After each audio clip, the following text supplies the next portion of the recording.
di saat corona ini semua pergerakan produktivitas itu semua di reset jadi nol semua. Semua berhenti, semua apapun berhenti. Jawaban yang menurut gue paling masuk akal menurut gue ya itu satu, karena mereka nggak punya planning jangka panjang. Oke. 5-10 tahun ke depan.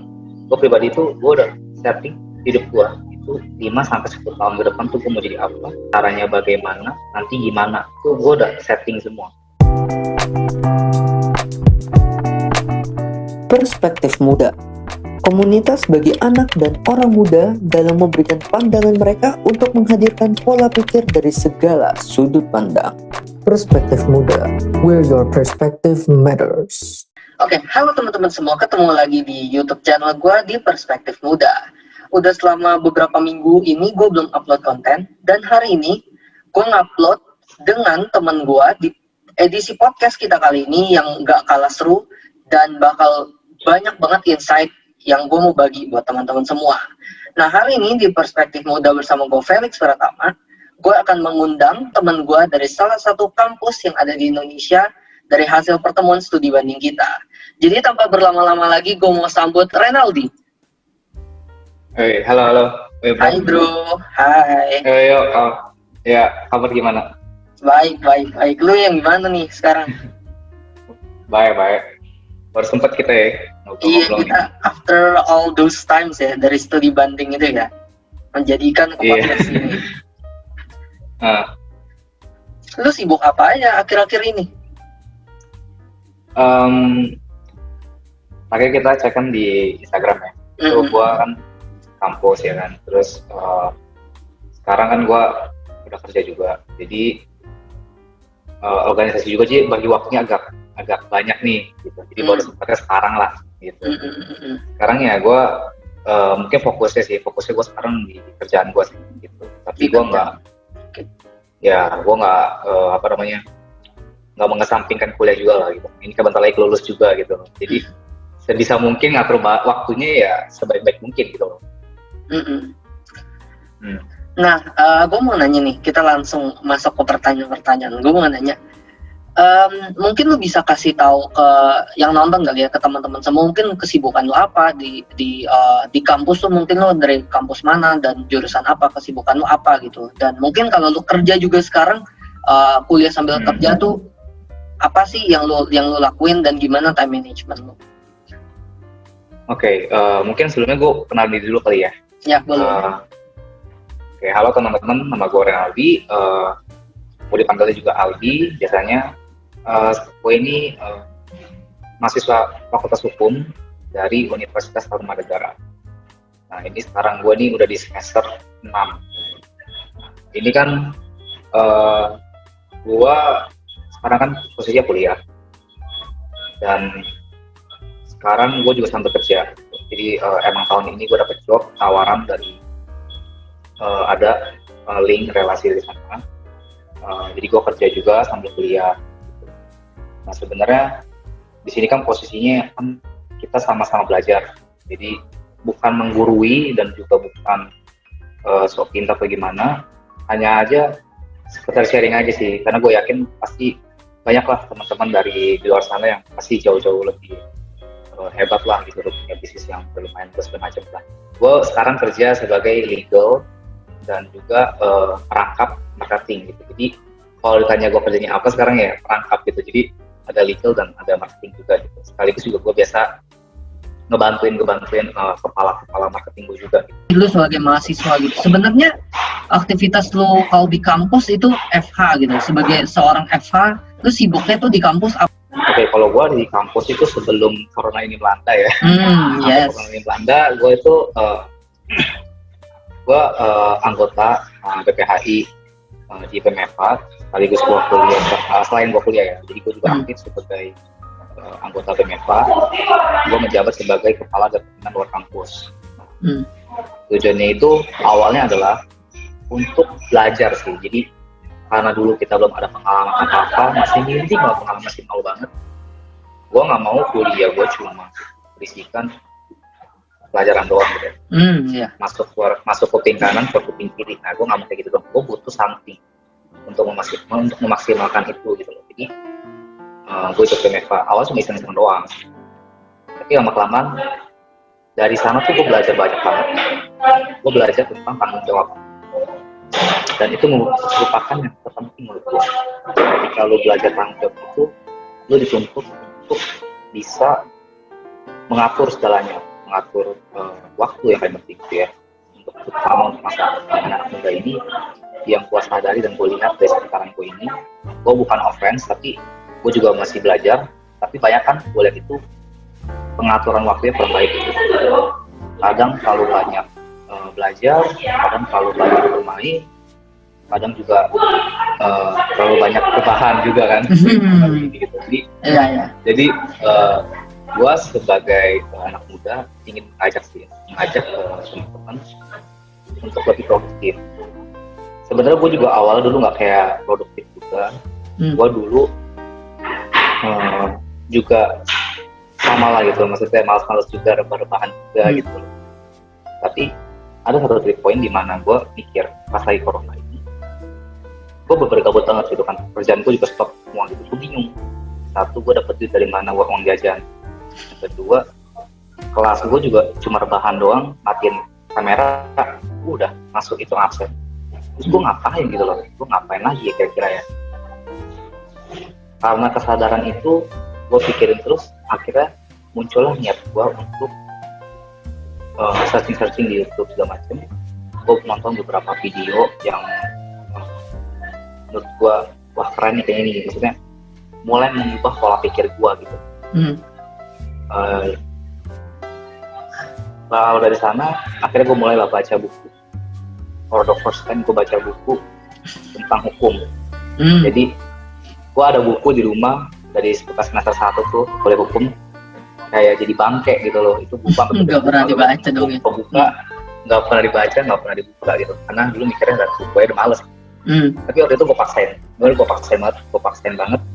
Akhirnya gue baca lah tuh buku pengantar hukum Indonesia itu. Kalau semua kuliah hukum pasti harusnya ada sih, PHI, PIH gitu, pengantarnya gitu. Gue baca dari sana, nanti pas gue baca itu, oh lumayan ya, maksudnya insight-nya yang gue dapet tuh lumayan. Karena apa?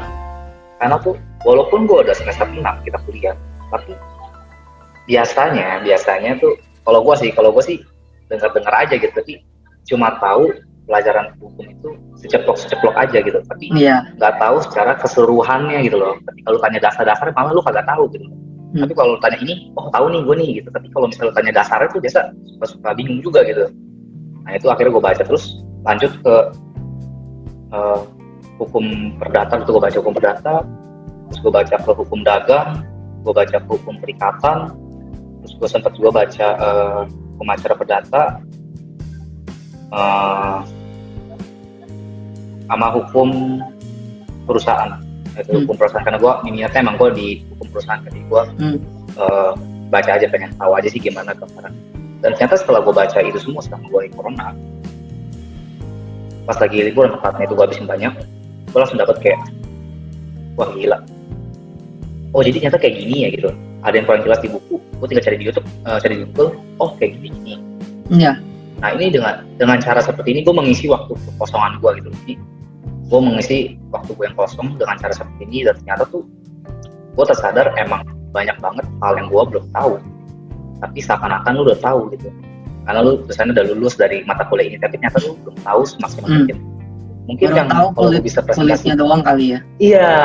Iya lu baru tahu kulitnya doang. Kalau nggak lu tahu tapi lu nggak tahu dasarnya, cuma tahu seblok doang, kayak misalnya nih uang prestasi ini apa gitu, ini apa, tapi kan sebelum itu kan ada dasar-dasarnya gitu kan. Jadi kadang tuh yang bikin kita kurang memahami itu sebagai mahasiswa.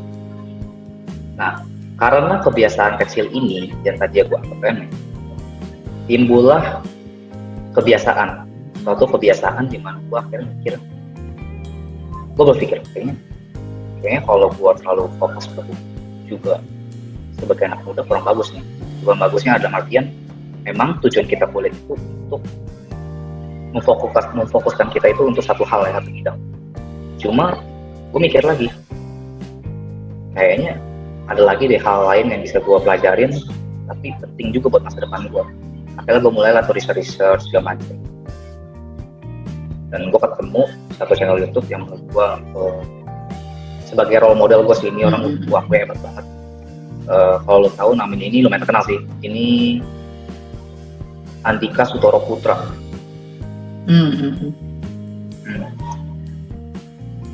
Andika Sutoro Putra, terus Bong Chandra, itu tahu. Dani Sutradewa. Ya. Nah ini intinya 3 orang ini merupakan satu kelompok yang buat, maksudnya 3 orang ini hebat lah menurut gue. Dia satu kelompok gitu, jadi mereka kayak ada buat satu perusahaan venture kapitalis gitu. Yang kayak Han Ji Pyong itu loh bro, yang kayak mereka modal-modalin perusahaan. Modalin perusahaan. Ke perusahaan private, ke private company gitu. Terus gue bingung gitu, gue pelajarin portofolio mereka, gue pelajarin sejarah mereka, gue searching, dan gue beli juga bukunya, gue baca. Dari sini tuh gue langsung tersadar, oh ternyata tuh kompleks banget itu. Jadi kayak hidup tuh yang tadi gue pikir rumit, bingung mau ngapain, tapi setelah gue baca banyak buku, akhirnya gue menemukan satu titik poin di mana menurut gue itu nggak serumit itu loh. Jadi kalau lu nggak tahu karena lu nggak punya wawasan ke sana gitu. Tapi kalau lu lebih terbuka, lu lebih open mind gitu loh. Jadi lu juga mau cari tahu, dan setelah itu lu planningin, ternyata tuh kalau misalnya lu udah ketemu jalannya, finishnya di mana, lu kan tinggal cari step-stepnya nih. Nah, dengan cara lu lebih banyak ikut seminar, ikut webinar, lu baca-baca buku, lu nonton video-video YouTube yang ada di YouTube gitu. Jadi kayak lu bakal kebuka sendiri gitu. Tadi ya bentuknya itu puzzle, tapi lama-kelamaan tuh satu-satu tuh udah mulai kelihatan gitu. Nah, dari situ gue mulai belajar tentang investment. Jadi gue penasaran juga, dan gue menemukan satu titik di mana kayaknya ini penting deh. Nah, bukan kayak lagi, emang ini bener-bener penting banget. Nah, menarik banget tuh lo stop di situ. Gue mau bikin yang nonton penasaran banget. Nah, sebelum gue lanjut, mungkin gue mau tarik ini ke produktivitas. Lo udah bilang kayak ternyata di balik kita dengar gitu ya, omongan dosen gitu yang kayak belajar tuh bukan cuma di kuliah, bukan cuma di bangku kuliah, tapi di luar itu adalah proses pembelajaran juga gitu kan. Kalau lu cuma di bangku kuliah, ya stop sampai di situ gitu kan. Oke. Ini dulu pemikiran gue aja sih. Ini cuma pemikiran gue aja. Jadi gini, gue tuh orangnya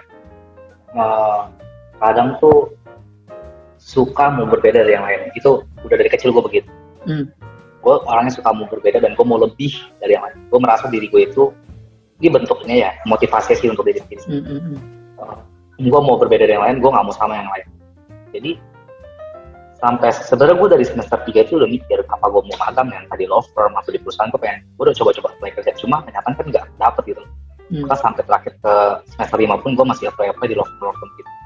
Cuma kenyataannya emang nggak dapet gitu. Karena posisinya itu sekarang lagi corona, di mana semua orang itu lagi kena dampak PHK, dan lu mau masuk gitu, dan lu masih kuliah lagi, kan susah gitu kan.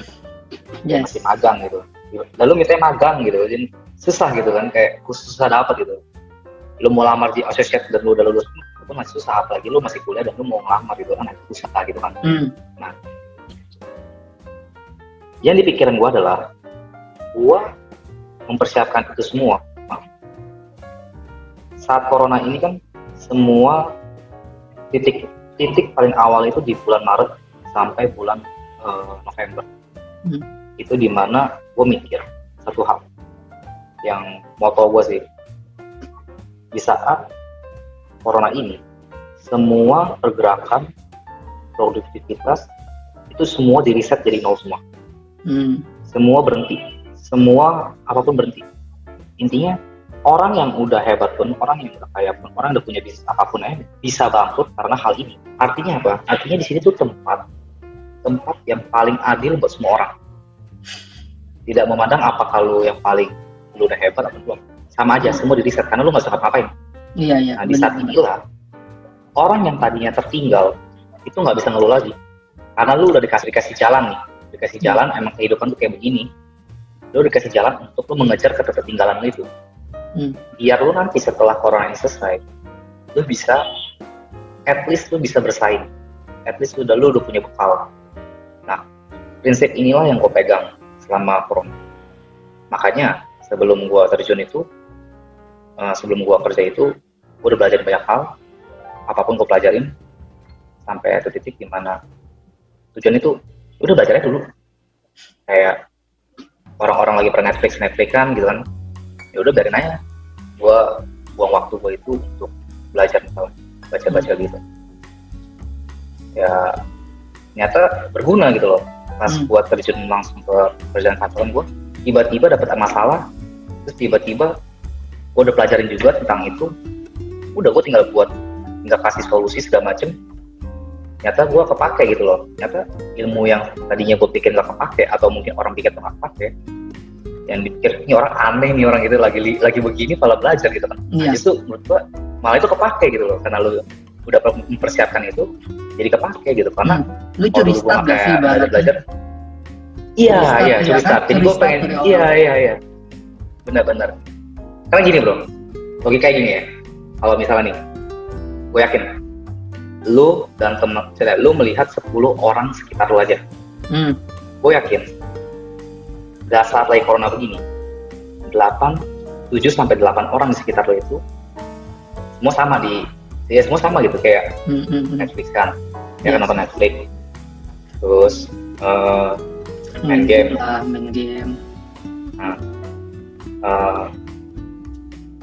Sisanya ya paling rebahan gitu-gitulah. Itu rata-rata begitu, ya kan. Ada juga yang selesai kerja, mereka mungkin ada bisnis atau apa, atau mungkin masih ada kerjaan, tapi setelah itu mereka waktu luang itu dipakai untuk kayak tadi gitu. Itu ada juga. Tapi lu akan melihat satu orang yang jarang saat lagi kayak begini, lu melakukan satu hal yang berbalik dari mereka gitu, bertolak belakang dari mereka. Lu bakal jarang melihat gitu loh. Nah, untuk gua melihat ini sebagai keberuntungan gua. Jadi, oh ya udah, biarin aja mereka hadapin dulu gitu.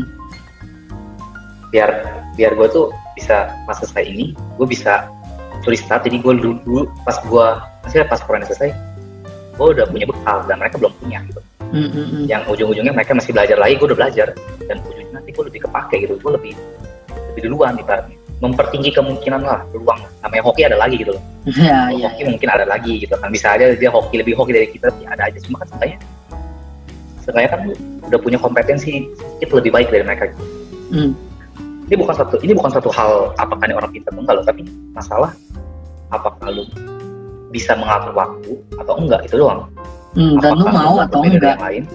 Nah, iya, apakah lu punya pemikiran yang lebih jangka panjang, atau lu pikir ya udah santai-santai aja gitu atau enggak?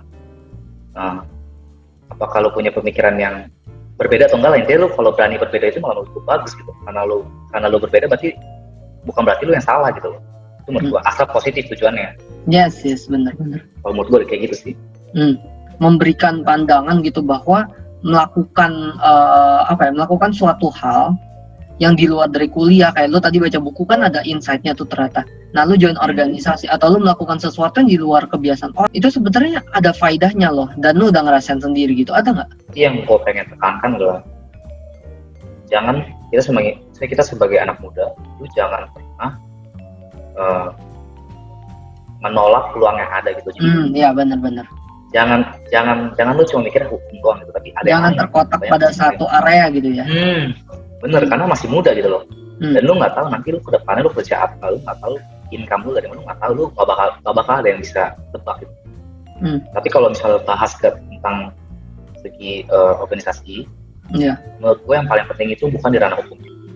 Yang paling penting itu bagaimana cara lu belajar tanggung jawab dan perubahan lu dari yang masih kayak anak kecil, dan lu growing up jadi lebih mature, jadi lebih dewasa gitu. Ini merupakan yang paling penting buat gua. Kalau lu bener-bener mengikuti seiring pengembangan organisasi lu, karena kan pasti kalau misalnya lu naik semester terus kan lama-lama lu punya junior ya kan, Terus punya junior kan biasanya tuh kita pengen lebih kelihatan berwibawa atau lebih dewasa. Dari kebiasaan itu lama kelamaan tuh merubah lu yang tadinya dipimpin jadinya lu lama kelamaan lu memimpin mereka, lu ngajarin mereka. Dan itu yang tadi cuma acting, lama kelamaan tuh kalau lu tanpa lu sadari, lama kelamaan tuh mengubah karakter lu. Itu menurut gue paling penting, belajar tanggung jawab dan mengatur waktu, itu paling penting. Mungkin gue setuju juga sih sama lu, karena kayak gue sendiri ngalamin gitu, sesuatu yang kebiasaan itu lama-lama jadi habit, dan itu jadi sesuatu yang ya udah lu rutin aja ngelakuin itu gitu loh. Dan ada yang kalau secara psikologi gitu ya, ada alam bawah sadar juga.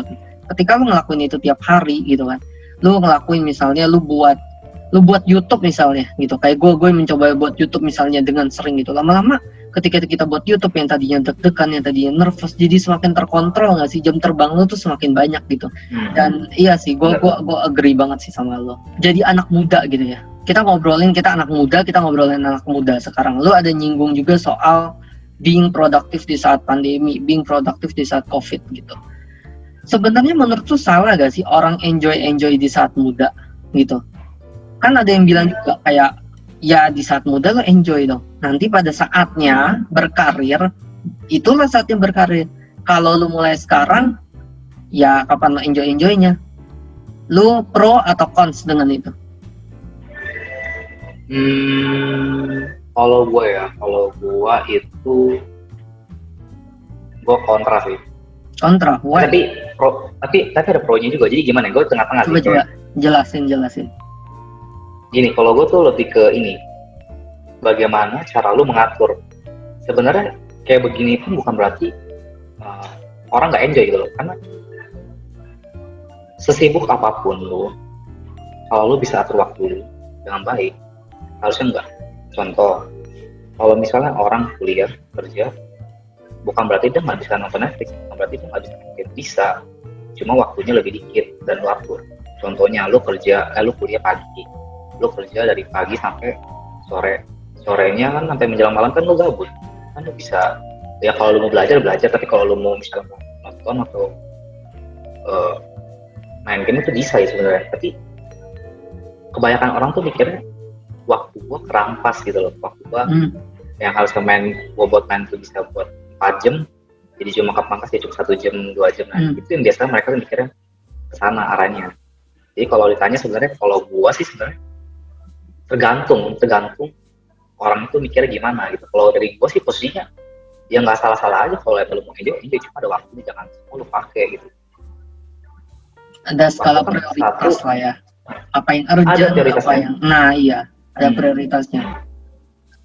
Anak muda itu kadang-kadang berpikir nanti aja lah gitu, kenapa dan ya udahlah, santai-santai dulu gitu.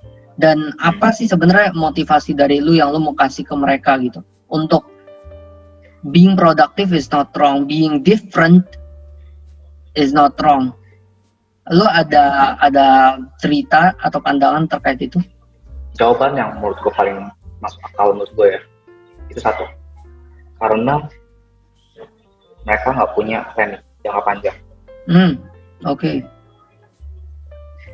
Mereka nggak punya planning untuk 5-10 tahun ke depan. Belum kepikiran atau nggak mungkin belum mau untuk memikirkan ke sana. Gue pribadi itu gue udah setting hidup gue itu 5-10 tahun ke depan tuh gue mau jadi apa, caranya bagaimana, nanti gimana, tuh gue udah setting semua. Maksudnya big plan-nya tuh udah ada gitu loh. Tujuan akhir tuh gue mau gimana tuh udah ada. Dan bahkan step-stepnya pun itu udah ada. Dan sekarang tuh sedang berjalan gitu loh. Dan gue bikin ini tuh sebelum gue kayak begini gitu loh. Jadi gini loh, gue percaya satu hal ya, ketika lu setting plan, ketika lu nyeting satu rencana jangka panjang, rencana yang menurut lu itu, tapi jangan yang nggak masuk akal juga, maksudnya yang masuk akal aja. Iya, yang masih masuk akal yang kita bisa capai gitu kan. Iya, kalau nanti lu dapet sesuatu yang jackpot ya itu beda cerita lagi, itu hoki namanya. Iya. Soalnya kan sekarang lu setting suatu rencana yang menurut lu paling masuk akal gitu, paling masuk nalar gitu. Itu kalau gue setting, makanya setiap ini gue kerja atau gue kuliah sih gak merasa capek, gue gak merasa jenuh, karena gue punya tujuan akhir gue gimana, gue mau ngapain tuh udah ada tujuan akhirnya.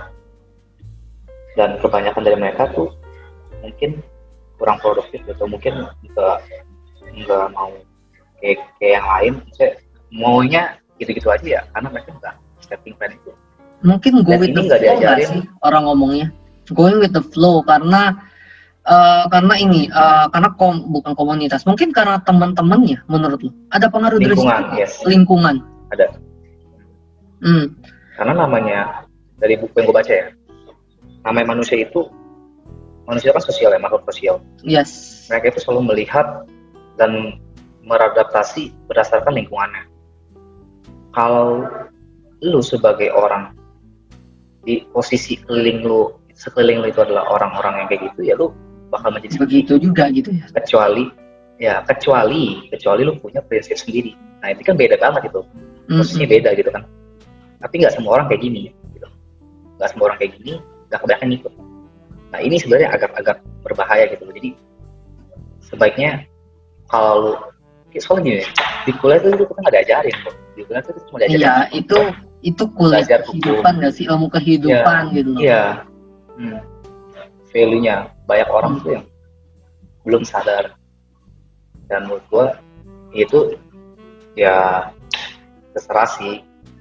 Maksudnya kan kalau misalnya kadang tuh kita ngomong di depan mereka pun kita diketawain tuh nggak gimana gitu kan, teman. Biarkan waktu yang membuktikan yang benar tuh gue atau lu. Kalau gue sih posisinya gue orangnya gue cuek-cuek aja, dan gue juga nggak banyak ngomong juga sih ke gue. Dan ini pun baru pertama kalinya gue ngomong lu, dan mungkin lu yang baru pertama kali tahu tentang apa yang gue jalani sehari-hari ini secara jelas tuh mungkin baru lu gitu. Yang lain pun belum tahu banyak, cuma taunya oh sekarang lu udah begini gitu. Cuma tahu sekedar itu aja gitu. Dan menurut gue ya go with the flow boleh, cuma lu tetap harus punya tujuan akhir sih. Lu mau sampai mana gitu loh. Oke. Mungkin dari gue sih. Nah, mungkin gue mau close this topic regarding productivity gitu ya dengan 2 pertanyaan. Mungkin gue mau bahas satu dulu. Pertanyaan gue yang pertama, mungkin karena lu udah menjabarkan gitu, 5 years from now, 10 years from now, what will you do at the time, what will you achieve at that point of your life gitu. Sebenarnya lu coba membagikan tips gitu atau membagikan cara-cara ala lu gitu. Sebenarnya cara membreak out plan itu, cara membuat planning yang realistis tuh gimana sih? Karena banyak banget loh quotes yang kayak gini. Resolusi tahun ininya gue adalah resolusi tahun lalu yang belum tercapai di 2 tahun yang lalu, 3 tahun yang lalu, 5 tahun yang lalu. That means adalah nggak ada pergerakan kan di hidup orang-orang tersebut yang ngomong itu. Karena resolusi kan tujuan lo. Tiap tahun aja lo buat itu. Dan itu 2 tahun yang lalu punya resolusi, 5 tahun yang lalu punya resolusi. So it means you don't move on. Lo nggak ada perkembangan terkait target-target lo. Nah mungkin lo bisa kasih tips atau kasih cara gitu. Gimana sih cara membreakdown supaya bisa realistis, bahkan sampai 5-10 tahun lo. That's far. Gimana caranya supaya 1 lo membreakdown, 2 having that determination, having that consistency, punya konsistensi itu dan punya motivasi itu untuk terus mau mencapai. Kadang-kadang kan ada 1 titik, 2 titik, 1 poin lah ya yang kayak gue mager. Pasti ada dong itu. Gimana sih cara lo ngelawan itu? Dari buku yang gue baca, gue lupa judulnya. Dari seluruh populasi manusia di dunia ini, cuma 3% dari mereka yang punya planning sampai minimal itu 10 tahun ke depan. Dan 3% orang ini juga lah yang dari masa muda sampai masa tua itu kebanyakan yang 3% ini yang lebih bonafit, maksudnya lebih sukses gitu ibaratnya kita ngomong. Karena mereka berbeda dari yang lain, mereka punya pemikiran sendiri dan mereka punya prinsip, dan itu sudah dilatih sejak mereka masih muda gitu. Dan gue sangat amat percaya dan agree dengan kalimat ini gitu loh. Karena logikanya kalau orang nggak punya planning itu ibarat lu berlayar tanpa peta gitu loh. Jadi lu nggak tahu tujuan lu di mana. Makanya setelah gue membaca ini gue tersadar kayak, oh iya benar juga ya, berarti gue harus punya nih gitu kan. Bukan karena gue berhati orang sosial, bukan, maksudnya logikanya tuh di gue tuh nyampe gitu, oh benar juga gitu. Nah makanya dengan cara gue tuh gini, cara gue itu yang pertama itu lu belajar dulu apapun, dan kalau gitu tuh ilmu tentang kehidupan lah, itu gimana, tentang money management, investment, tentang bidang yang lo mau tenin, dan banyak berbicara dengan orang yang lebih tua. Itu yang gue alami juga. Banyak berbicara dengan orang yang lebih tua itu bukan maksudnya orang tua atau bukan orang gini, siapapun orang yang lebih tua itu punya pengalaman. Mereka punya pengalaman pahit, mereka punya pengalaman yang manis. Dan biasanya orang yang lebih tua itu ingin sharing ke anak yang lebih muda. Itu udah sifat alami manusia, ingin mengajarkan, ingin mendidik. Dengan cara itu, lu bisa mendapatkan insight baru, yaitu berupa pengalaman mereka gitu. Dan harapannya di kedepan itu lu bisa menghindari kesalahan-kesalahan yang udah mereka buat. Ngapain lu udah tahu nih, dia cerita gini, oh lu udah tahu nih, justru lu ikut naik nggak mungkin kan. Kalau misalnya lu ikutin pun artinya nggak sengaja, seenggaknya lu lebih aware, lebih prepare. Jadi menurut gue itu buka wawasan seluas-luasnya dulu, yang pertama itu, biar otak lu tuh nyambung gitu. Maksudnya yang gue omong itu maksudnya kemana arahnya tuh lu nyambung gitu. Jadi semakin banyak yang lu tahu, semakin banyak yang lu tahu dunia luar, maka semakin besar juga, semakin luas juga planning lu mau arahnya kemana, lebih jelas lah ibaratnya, karena yang tadinya masih abu-abu udah mulai kelihatan gitu. Jadi yang pertama itu banyak baca buku, banyak nonton seminar, ikut seminar, webinar, dan investasi inilah ya, investasi ya leher ke atas lah ya, otaknya, pemikirannya, berbagi coba mencari relasi gitu ya. Mungkin dari yang lu singgung juga panit gitu ya. Oke, lanjut. Jangan tuh lu menilai segala sesuatu tuh, gue belum ada kerja, maksudnya gue belum kerja, gue masih kuliah ini atau enggak, ini menilai kecil, atau enggak ini mah cuma kerjaan admin atau enggak apa. Lu jangan pernah menilai dari besar kecil, tapi lu cobain dulu aja, belum ada pengalaman gitu loh. Jangan, biasa tuh orang langsung ngejudge, ini mah kerjaan sepele gitu kan. Kalau lu punya pola pikir kayak gitu ya agak susah gitu loh. Semua orang juga mau hidup enak gitu, tapi kan gak semua orang punya relasi ke arah sana gitu loh. Bersyukurlah lu yang punya relasi, dan bersyukurlah lu hoki gitu, tapi kan gak semua orang kayak gitu. Makanya tetap ambil pengalaman yang paling penting dulu aja sih, belajar dulu. Nah yang kedua, kalau gue tulis setelah gue punya wawasan itu, wawasan gue itu nggak cuma stop di sana, pasti kan gue pelajarin terus tiap bulan, tiap hari. Gue punya pengalaman baru juga, gue tulis di satu notes gue planning gue untuk 5-10 tahun. Itu gue tulis, gue pikirin dalam satu hari gue mau ngapain, gue mau jadi apa, gue mau gimana, caranya bagaimana, itu lo pikirin. Punya orang planning orang tuh beda-beda, gua pun beda gitu, lu pun beda pasti. Tapi lu harus pastiin kalau rencana lu ini dan step-stepnya ini masuk akal gitu loh. Contoh, 5 tahun lagi lu mau punya uang 1 M, caranya gimana? Kan nggak mungkin lu doa turun dari langit gitu kan, nggak mungkin itu. Lu pakai cara yang logika. Kalau kerja ya kan, kerja uangnya lu sendiri untuk tabung, untuk invest, lu buat 1 tahun itu dapat persentase 30% return atau gimana gitu kan. Itu kan berarti kan caranya ada gitu loh. Sampai ke detail-detailnya lu dijelasin gitu. Jadi biar lu tulis biar lu nggak lupa, dan lu jadi ingat terus. Seandainya lu lupa, lu ada pegangan. Dan seandainya miss dikit ya itu nggak masalah. Ya kan, kalau kata Soekarno kan, bermimpilah setinggi-tinggi mungkin. Kalau lu jatuh jangan terbintang gitu kan. Nah, ini kayak begini gitu loh. Kurang lebih kayak gini gitu loh.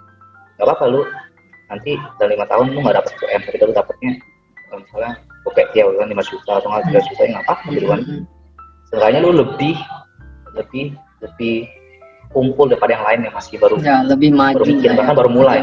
Iya. Iya. ada hasilnya gitu, nggak mungkin nggak ada hasil, nggak mungkin. Dan lu harus konsisten, itu yang pertama. Itu yang ketiga ya. Yang kedua, lu harus konsisten. Jadi yang pertama lu harus buka dulu pikiran lu seluas-luas mungkin. Ya. Yang kedua, lu tulis plan lu gimana, pikirin selogis mungkin, jalanin sebaik-baik mungkin. Bahkan gue sampai ke waktu gue edit pasangan,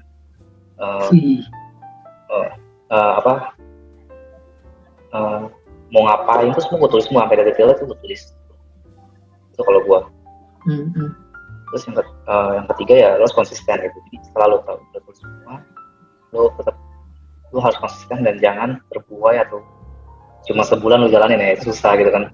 Makanya lo ini loh, orang tuh nggak konsisten karena biasa satu kurang pendirian, dan yang kedua kurang berani, maksudnya gampang ke bawah arus. Yang kedua, dia belum betul memahami tujuannya itu.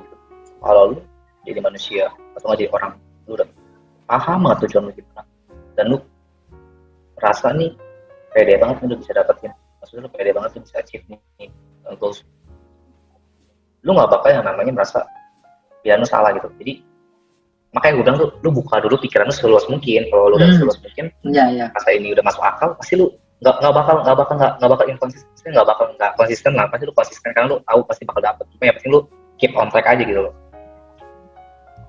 Itu simple deh kalau gue kayak gitu sih. Gue setuju sih. Sebelum ke pertanyaan terakhir buat tema ini gitu ya, sebelum closing ke tema ini, gue mau wrap up juga. Gue setuju banget sih sama lo. Having a target tapi konsistensi itu menurut gue jadi satu hal yang sangat penting gitu ya. Dan gue rasain juga gitu loh. Karena ketika lo ya mau buat planning gitu, orang semua bisa buat planning yang sama. Resolusi itu kan part of making a plan gitu loh. Tapi masalah eksekusi itu adalah hal yang lain gitu loh. Banyak orang bisa buat plan, oke, gue mau begini, gue mau dapat ini, gue mau dapat itu. Tapi ketika di jalannya, ketika ada cobaan, ada tantangan di sana, ya udah deh, kayaknya agak impossible deh untuk dapat itu. Padahal sebenarnya possible gitu loh. Atau orang sering melakukan kesalahan tuh buat planning, mau ini, tapi sampai situ caranya kagak ada, maunya doang. Dia pada saat kayak coba gitu kan, dia coba oke, kayaknya caranya ini, karena dia nggak written down atau nggak, istilahnya nggak perlu ditulis. Misal di otak pun yang penting udah ada caranya gitu loh. Oke, gue mau gimana, ada step downnya. Sebenarnya kalau gue kasih contoh kayak di dunia YouTube itu tuh, YouTube tuh kasih psikologi efek yang paling simple menurut gue. Kayak lu mau dapet duit nih di YouTube, end goal lu itu gitu kan, dia kasih goal gimana, harus dapat 100 subscriber dulu, dia kasih lu award. Harus dapat 1000 subscriber dulu dan 4000 jam tayang dulu, harus daftar rekening bank dulu. Jadi dia kasih, lu harus ciptain goals kecil, bener gak sih? Lu harus ciptain goals kecil dulu, baru lu bisa nyampe ke sekarang lu bisa dapat AdSense gitu. Kalau lu tiba-tiba oke, gue mau jadi kayak PewDiePie, gue mau jadi kayak Atta Halilintar, gue mau jadi kayak Deddy Corbuzier, oke, gue akan mulai nge-YouTube, terus lu buat gitu kan, ya gak apa-apa, bisa. Tapi apakah lu bisa bertahan sebulan aja? Gue kasih lo tantangan sebulan, lu buat YouTube seminggu sekali aja, bisa nggak? Dengan target Deddy Corbuzier yang lu lihat udah podcast dengan mic yang sangat wow gitu kan, gimana apakah lu bisa bertahan? Tapi kalau misalnya oke, gue mau buat dulu 100 subscriber gitu kan, terus YouTube kasih apresiasi, penting juga itu untuk ada apresiasi di hidup lu gitu kan, untuk mereward apa yang lu udah dapet gitu. Dari goals kecil sih, gue setuju sama lu. Mungkin gue mau langsung closing nih ke satu pertanyaan terakhir sebelum kita masuk ke topik yang seru, yang dari tadi udah disinggung. Kayaknya si Renaldi juga udah gak sabar nih dari tadi mau nyinggung investasi. Jadi kita bakal masuk langsung ke investasi. Gue mau nanya pertanyaan terakhir. Lu dari tadi sebutin goal, sebutin di kampus sibuk, kerja, magang, ini itu banyak banget yang lo lakuin. How you manage your time, bro? Kalau menurut gue ya, kalau di posisi yang di gue itu, gue termasuk hoki juga. Why? Hoki karena posisinya sekarang corona. Corona membuat kita tuh kerja, jadi ibaratnya lebih kuliah lebih kuliah lebih santai karena kita online posisinya. It gives you more flexibility nggak sih? Yang kayak dulu kita sempat bahas. Mungkin gue bongkar dikit ya sebelum Renaldi lanjut. Kita pernah bahas di studi banding. online versus offline college gitu. Kenapa online tuh kadang-kadang kalau dimanfaatin, walaupun ya ada yang bilang bosen, gue juga sempat bilang bosen gitu ya. Tapi kenapa kalau dimanfaatin penting?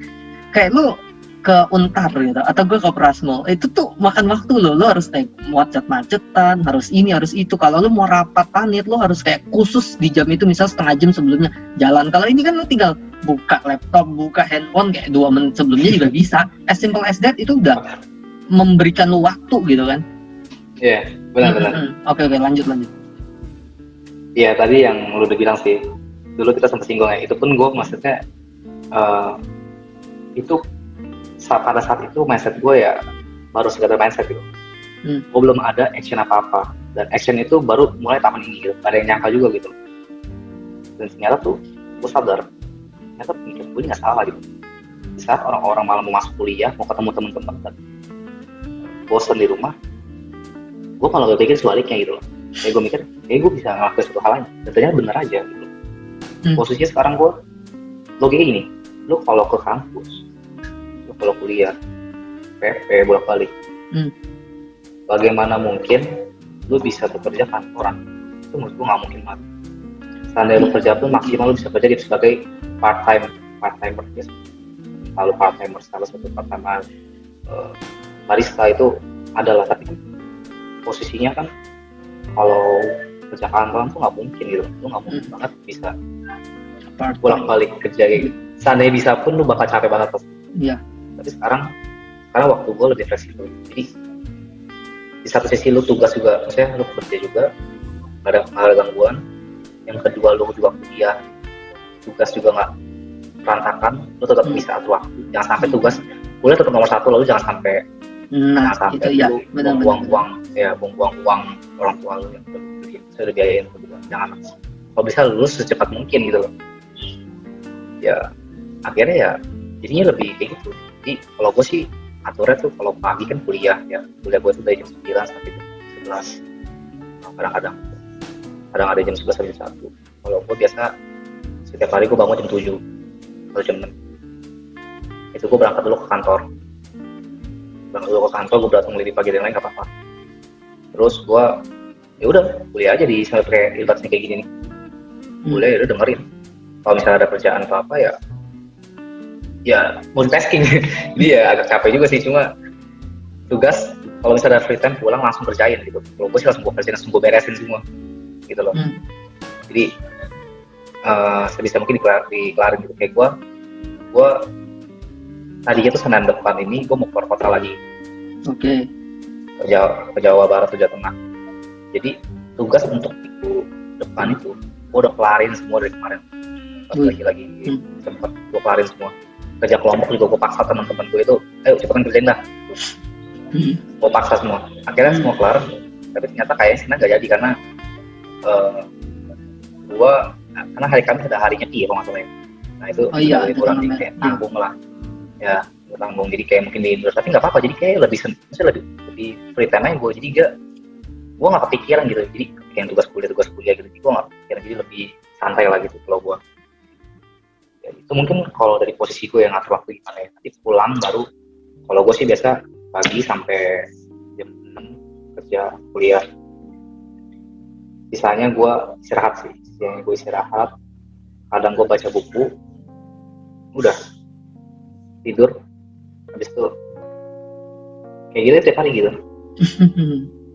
Oke. Nice. Ini bener-bener topik yang asli seru banget. Ini by the way gue ngukur pakai stopwatch loh dari tadi supaya biar terkontrol lah obrolannya. Ini by the way it's almost an hour kita ngobrolin soal ini ya. Jadi bener-bener banyak insight sih sebelum nanti gue close, dan kita akan bertemu lagi di podcast soal investasi yang udah lo singgung, dan ini anak-anak muda mestinya denger gitu ya. Salah satu cara untuk mencapai financial freedom, salah satu cara lo mencapai quote on quote kesuksesan lo gitu ya dengan investasi. Dan banyak banget istilahnya kalau di saham koronials yang baru. Nah itu sebenarnya berarti kita akan bahas soal itu gitu ya. Tapi wrapping this up, menurut gue bener sih apa yang lo bilang soal tips, soal manage your time, multitasking, dan Sebetulnya itu tips untuk orang-orang yang deadlineer gitu loh. Karena kadang-kadang ketika lu mengerjakan sesuatu gitu ya, gue mungkin tambahin dari Renaldi gini, ketika lu kerjain sesuatu lebih duluan, dan kadang-kadang lu ketika mau kerjain sesuatu dan lu pikir itu kayak agak beban, tugas ini agak beban, kadang-kadang tuh dibawa enjoy dan dikerjain aja. Karena pola pikirnya gini, lu nggak kerjain hari ini, besok juga akan lu kerjain. Lu nggak kerjain besok, nanti juga lu harus kerjain. One day lu harus kerjain tugas itu. Kecuali itu tugas nggak usah lu kumpul, ngerti gak sih? Where that is impossible gitu. Ini tugas kuliah, lu nggak suka, lu minggu depan juga lu harus kerjain gitu. Ya sebisa mungkin kalau emang ada waktu free time sekarang, mendingan lu kerjain sekarang. And by the way, bonusnya ketika lu kerjain duluan adalah ketika lu mau free time, ketika lu mau ngegabut, lu malah lebih enak ngegabutnya, lebih tenang dong. Gak ada dihantui dengan si tugas itu gitu loh.